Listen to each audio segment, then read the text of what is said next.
any tips on increasing my email opt-in rates on pop-ups? Tips for, so before we even get into that, a lot of people might not even know that a good opt-in rate, like a good conversion rate, is 7%.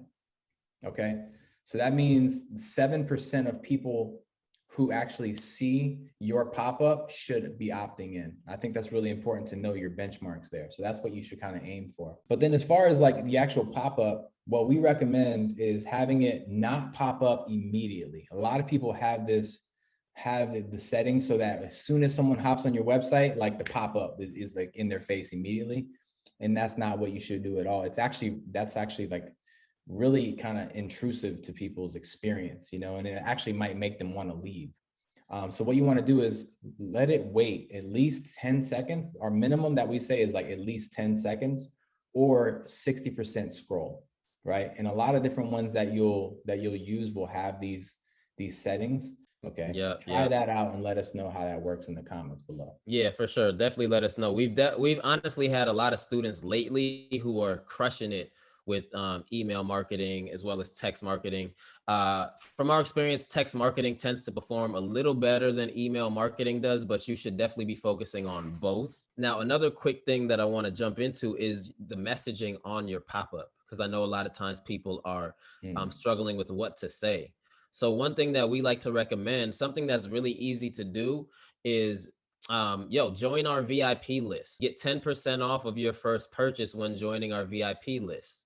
The VIP list is huge because people want to feel included. People want to feel special. So when you let them know, hey, I have this great opportunity for you to join an exclusive VIP list where you get first dibs on new arrivals, giveaways, discounts, those type of things, people are going to jump into that. And essentially that's what you want. You want to collect that data so that you can send out these sales and or send out these sales and, blast those emails. And I'll add to that as well.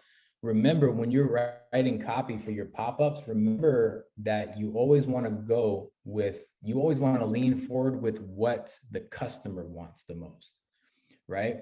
Because a lot of people, and like you made a good point about the VIP list, people definitely want to be a part of something exclusive, but really even more importantly than that, what do they really want? They want a damn discount, right? So you should lean with that first. And honestly, just like positioning the arranging of what comes first will increase your conversion rate big time. So say save 10%. Don't say join our VIP list to get 10% off. Say save 10% right now by joining our VIP list, right? Because now you're hitting them essentially like initially with what they want, like right off the bat. And then you're also saying the VIP list too. So making those little subtle changes like that and giving it, at the end of the day, remember, this business is not about you, it's about them.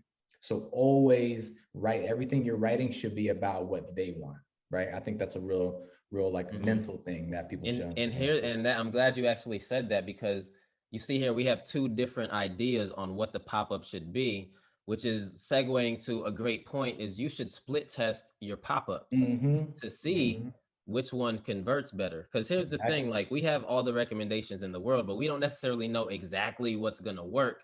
And that's why we like to split test, because split testing is going to bring one of those to the forefront.